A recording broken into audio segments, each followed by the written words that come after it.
Bonjour les Sagittaires, je suis ravie de vous retrouver aujourd'hui pour votre guidance intuitive pour le mois de décembre. J'espère que vous allez bien et j'espère que vous êtes bien en forme et prêts pour cette fin d'année. Donc on va rentrer dans cette guidance tout de suite. N'hésitez pas à aller voir également votre signe lunaire et votre signe ascendant pour plus d'informations, pour des informations complémentaires à votre signe solaire. Allez, c'est parti, on commence avec la première carte qui va représenter votre énergie principale, l'énergie qui va vous accompagner durant tout le mois de décembre. On a la princesse de baguette qui représente le valet de bâton dans le tarot de Marseille. Alors ici, on a un tout nouveau départ. On est dans une énergie de feu donc qui est la vôtre, les Sagittaires, donc dans votre énergie. C'est quelque chose, c'est une énergie dans laquelle vous vous sentez bien et vous vous sentez à l'aise, vous vous sentez comme à la maison. Cette énergie-là, elle représente la vie à l'intérieur de vous, donc un nouveau départ qui va être fait de passion, de désir, de créativité. Vous allez avoir envie de casser une certaine routine avec une envie d'aventure. Alors l'aventure, ça peut être un voyage, ça peut être partir un week-end ou ça peut tout simplement changer son quotidien. Il y a dans cette carte quand même un changement. Alors on est à l'étape du valet, ça reste quelque chose de jeune, ça reste un début, donc c'est léger, c'est un commencement, mais on est quand même dans le changement, dans l'évolution. Ça reste tout nouveau, mais vous l'installez au mois de décembre, au début du mois de décembre. Ça peut s'apparenter à un nouveau loisir, à une nouvelle relation, une relation qui va être très passionnelle. Ça peut être une nouvelle amitié extrêmement forte, ça peut être un nouveau travail, ça peut être beaucoup de créativité parce que les bâtons, le feu représente la créativité. En tout cas, beaucoup d'énergie, beaucoup de détermination et un tout nouveau départ en énergie principale pour vous. Ensuite, dans ce que vous souhaitez le plus, on a le 6 de bâton. Ici, vous souhaitez une reconnaissance. Et je dirais une reconnaissance extérieure. Vous aimeriez que les gens de votre entourage vous encouragent, vous accompagnent et soient fiers de vous. Si vous souhaitez ça, c'est sûrement que ce n'est pas le cas dans votre vie aujourd'hui ou c'est peut-être un manque que vous avez, cette impression que les gens ne vous accompagnent pas et ne sont pas là pour vous. Moi, je pense que vous souhaitez ça parce que ça vous apporterait une confiance en vous que vous avez peut-être perdue il y a quelques mois ou quelques années. Vous avez, je pense, eu un combat ou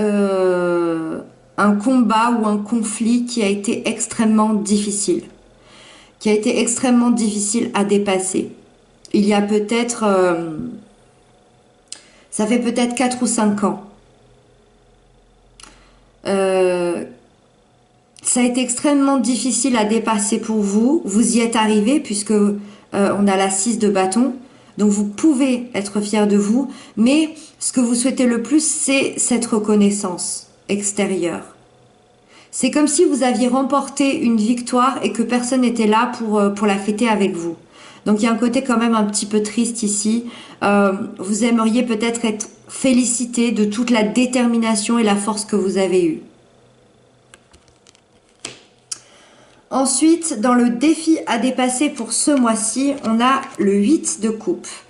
Alors ici, on est encore dans un esprit assez triste parce que le défi ici, c'est de quitter une situation émotionnelle qui ne vous convient plus. Alors, les deux prochaines cartes que j'ai ici représentent le sentimental et le professionnel. Si je me fie à ces deux cartes-là, la situation émotionnelle qui vous rend triste et que vous avez du mal à quitter, elle concerne la situation professionnelle. ou du moins professionnel, matériel, financier. Encore une fois, vous prenez ce qui vous parle, vous prenez ce qui résonne dans votre vie. Ici, donc, il y a une situation qui ne vous convient plus et vous avez du mal à lâcher prise. Vous avez du mal à lâcher quelque chose qui ne fonctionne plus aujourd'hui. Il y a quelque chose qui a fonctionné pendant des années parce qu'on voit que vous avez récolté plusieurs coupes. Les coupes représentent nos émotions. Vous avez su, ici, avoir un travail, avoir une situation qui vous convenait, une relation qui vous convenait. Aujourd'hui, elle ne vous convient plus et le défi, ça va être de dépasser ça. Le défi, c'est d'aller chercher la 9e coupe. La 9e coupe qui représente vos envies, vos désirs et vos rêves.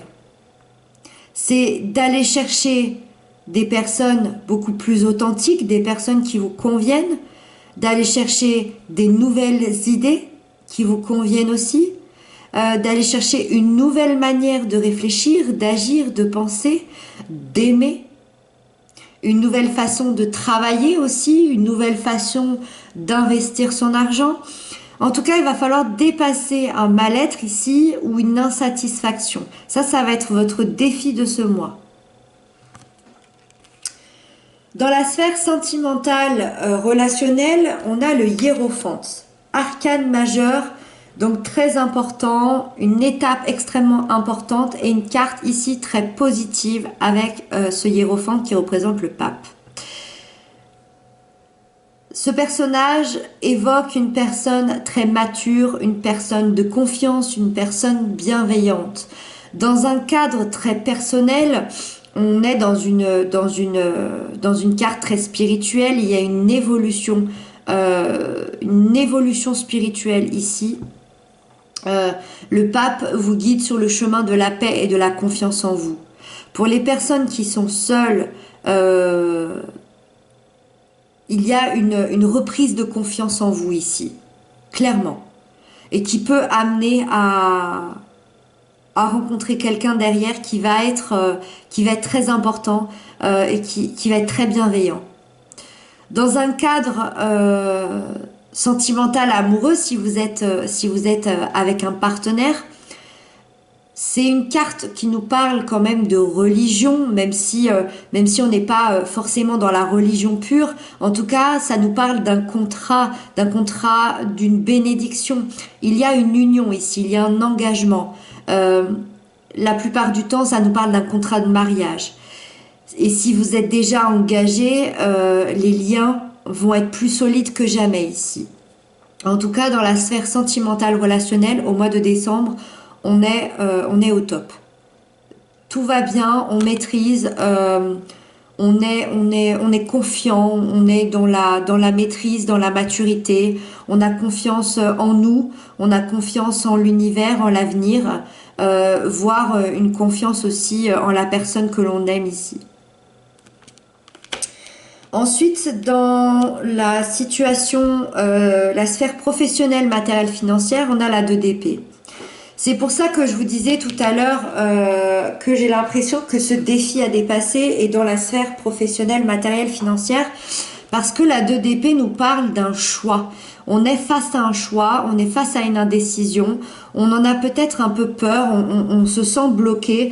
Vous voyez cette femme-là qui a son bandeau devant les yeux, elle a les 2 épées devant elle. Les 2 épées, c'est exactement les mêmes, mais elle a l'impression qu'il faut absolument choisir entre les deux, alors que les deux sont exactement les mêmes. Vous voyez, c'est quand même c'est un choix qui n'est pas un choix. C'est à l'intérieur de vous que ça se passe. Les épées représentent le mental. Donc c'est dans votre mental que vous vous sentez bloqué. Il y a une décision qui vous paraît difficile à prendre pour vous, mais qui ne l'est peut-être pas réellement sur le papier. Donc c'est très compliqué, mais c'est une carte qui nous parle avant tout de patience. On a la lune ici, qui nous parle de nos intuitions. Si elle enlevait son bandeau ici, elle peut l'enlever son bandeau. Si elle enlevait son bandeau, elle verrait beaucoup plus clair. C'est ça qu'on veut, c'est ça que cette carte veut nous dire. Donc écoutez votre intuition, elle vous guide. Écoutez ce qui se passe à l'intérieur de vous. Ici, peut-être que vous êtes face à un choix. Est-ce que je change de travail? Est-ce que je déménage? Est-ce que j'investis ailleurs? Il y a un choix qui vous paraît complètement difficile, où vous avez l'impression que ça pourrait changer votre vie entière. Regardez bien si c'est vraiment le cas. Peut-être que ce choix, il n'est pas réellement difficile. Peut-être que c'est votre mental, votre petit saboteur intérieur qui essaye de vous faire croire que c'est un choix extrêmement difficile, mais il n'est peut-être pas tant que ça. Voilà, c'est ce que cette carte nous dit ici. Et justement, les choses deviennent quand même beaucoup plus claires à la fin du mois. Donc la dernière carte, avec le roi d'épée. Vous prenez une grande décision avec ce roi d'épée. Et vous prenez une décision qui vous paraît claire, qui vous paraît juste. Vous n'hésitez pas une seconde à prendre cette décision. Vous n'avez pas de mal à prendre cette décision. C'est vous qui menez la barque. C'est vous le chef, c'est vous le leader. C'est une décision tranchante, mais une décision claire, nette et précise sur laquelle vous ne reviendrez pas. Et c'est pour ça que pour moi, ça concerne cette sphère professionnelle, matérielle, financière. Bien évidemment, ça n'exclut pas la situation émotionnelle, mais voilà, si on est dans la lecture du tarot, dans la lecture pure, moi, au niveau émotionnel, ici, tout se passe bien. Le roi d'épée m'indique que vous allez avoir une capacité de réflexion dans laquelle vous n'allez pas hésiter une seconde. Le roi d'épée est d'une extrême intelligence. Il a une façon d'analyser les situations et les informations qui sont exceptionnelles. Ça, c'est ce qui va se passer pour vous à la fin du mois. Vous allez savoir où va vous mener tout ça, où ça va vous mener au niveau de votre avenir. C'est vous qui allez diriger votre vie, prendre des décisions, agir. Il va y avoir beaucoup de mouvements pour vous à la fin du mois, à la fin du mois de décembre pour les Sagittaires. Voilà, beaucoup de mouvements, beaucoup de décisions à prendre. La vie émotionnelle, elle va bien. On a quand même un tout nouveau départ ici. Donc pas de panique et vous allez savoir prendre les décisions qu'il va falloir ici à la fin du mois. Voilà les Sagittaires, j'espère que j'aurai pu répondre à vos questions, pour certains vous aider. En tout cas, merci infiniment pour vos commentaires, pour vos abonnements. Je vous souhaite une très belle fin d'année, de très belles fêtes. Je vous retrouve très bientôt et d'ici là, prenez bien soin de vous.